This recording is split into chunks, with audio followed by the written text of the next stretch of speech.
तपकरा छत्तीसगढ़ के जशपुर की ऐसी जगह जहां अनगिनत नागों का बसेरा है।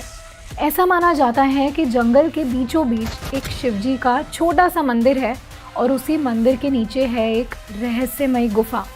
एक ऐसी गुफा जिसे आज एक चट्टान से बंद कर दिया गया है, क्योंकि जो भी उस गुफा से गुजरता है वापस लौटकर नहीं आता। इस जगह को लोकल्स पाताल द्वार मानते हैं, जहाँ से रास्ता जाता है नागलोक, एक ऐसा लोक जहाँ नागों का वास है। भारत और पूरी दुनिया के अलग अलग हिस्सों में कई ऐसी चीज़ें हैं जो साबित करती हैं कि ये सिर्फ कहानियाँ नहीं हैं।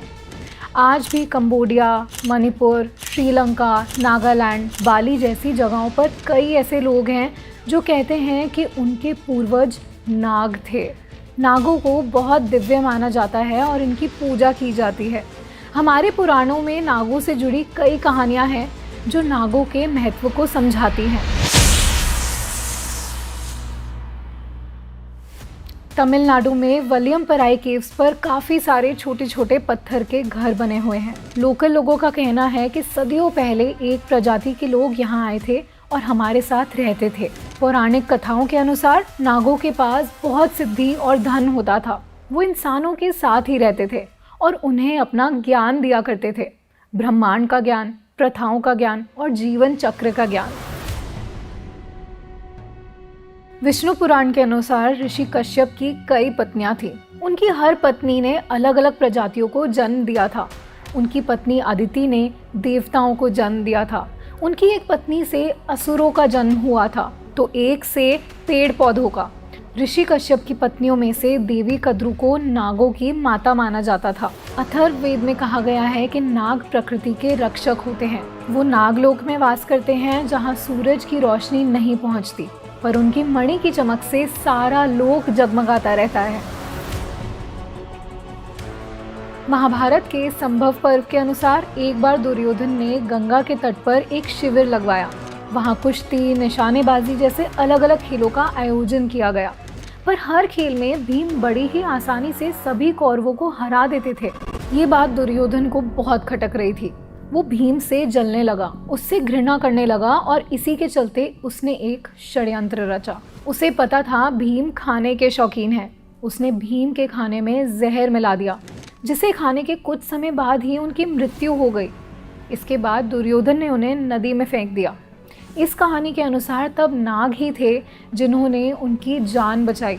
वो उन्हें नागलोक ले गए, जहाँ उन्हें नागराज वासुकी ने 1000 हाथियों के बल का वरदान दिया और भीम और भी ज़्यादा शक्तिशाली बन गए। इसके अलावा जब महाभारत के युद्ध में अर्जुन ने पितामह भीष्म को बाड़ों की शैया पर लिटा दिया था, उसे देखकर उनकी माँ गंगा बहुत दुखी हुई थी। उन्होंने अर्जुन को ये श्राप दे दिया था कि उनकी मृत्यु अपने ही बेटे के हाथों होगी, और ऐसा ही हुआ। एक बार अर्जुन का अपने पुत्र बभ्रुवाहन से युद्ध छिड़ गया और वो अपने ही बेटे के हाथों मारे गए। तब उलूपी, एक नाग कन्या जो अर्जुन से प्रेम करती थी, उन्होंने नागलोक से मणि लाकर अर्जुन को दोबारा जिंदा किया और माँ गंगा के श्राप से उन्हें मुक्त किया। एक बार सभी देवताओं की शक्तियाँ चली गई थी। उस समय नागों के राजा वासुकी ने ही उनकी सहायता की थी। दरअसल एक बार ऋषि दुर्वासा ने इंद्रदेव को एक माला भेंट की थी, पर इंद्रदेव ने उसे अपने हाथी को पहना दिया था और हाथी ने उसे तोड़ दिया। ऋषि दुर्वासा को इतना क्रोध आया कि उन्होंने सारे देवलोक को श्राप दे दिया और सभी देवताओं की शक्तियाँ चली गई। तब विष्णु जी के कहने पर देवता असुरों के साथ मिलकर क्षीर सागर का मंथन करने गए। उन्होंने वासुकी नाग को मंदराचल पर्वत पर एक रस्सी की तरह लपेट दिया और समुद्र का मंथन करने लगे। मंथन से 14 तरह की अनमोल चीज़ें निकली। उन सबसे अनमोल था अमृत। इस अमृत से देवताओं को उनकी शक्तियाँ वापस मिल गई और जो विष निकला था, शिवजी के साथ साथ वासुकी ने भी उसे पी लिया। इसी से प्रसन्न होकर शिवजी ने वासुकी को अपने गले में पहना। वासुकी को अपने गले में पहनकर महादेव ने उसे समय के चक्र से मुक्त कर दिया। इसलिए आज वासुकी को समय का रक्षक भी कहा जाता है। ऐसा माना जाता है कि शेषनाग दुनिया के निर्माण की नींव रखते हैं और संसार के खत्म हो जाने के बाद सिर्फ वो ही बचते हैं जो फिर से निर्माण की शुरुआत करते हैं। इसलिए उन्हें अनंत भी कहा जाता है। भागवत पुराण के अनुसार एक बार शेषनाग अपने भाइयों के बुरे कर्मों से परेशान होकर उन्हें छोड़ हिमालय पर तप में लीन हो गए। जब ब्रह्मा जी ने उन्हें इतनी कठिन तपस्या करते हुए देखा और इसका कारण पूछा तो शेषनाग ने जवाब दिया कि वे अपने भाइयों की बुरी संगति से दूर रहना चाहते हैं और मानव जाति के भले के लिए कुछ करना चाहते हैं। शेषनाग की बातें सुनकर ब्रह्मा जी प्रसन्न हुए और उन्होंने शेषनाग को वरदान दिया। उन्होंने कहा कि धरती अपने पहाड़ों, जंगलों, समुद्र आदि के कारण बहुत असंतुलित है और हिलती रहती है, इसलिए शेषनाग धरती को अपने फन पर उठा लें ताकि धरती का संतुलन बना रहे। शेषनाग ने ऐसा ही किया। वो धरती के नीचे पाताल लोक में चले गए और धरती को अपने फन पर उठा लिया। उन्हीं की वजह से इस दुनिया में संतुलन बना हुआ है। यही कारण है कि भगवान विष्णु जो सृष्टि के कर्ता धर्ता हैं, वो शेषनाग पर वास करते हैं।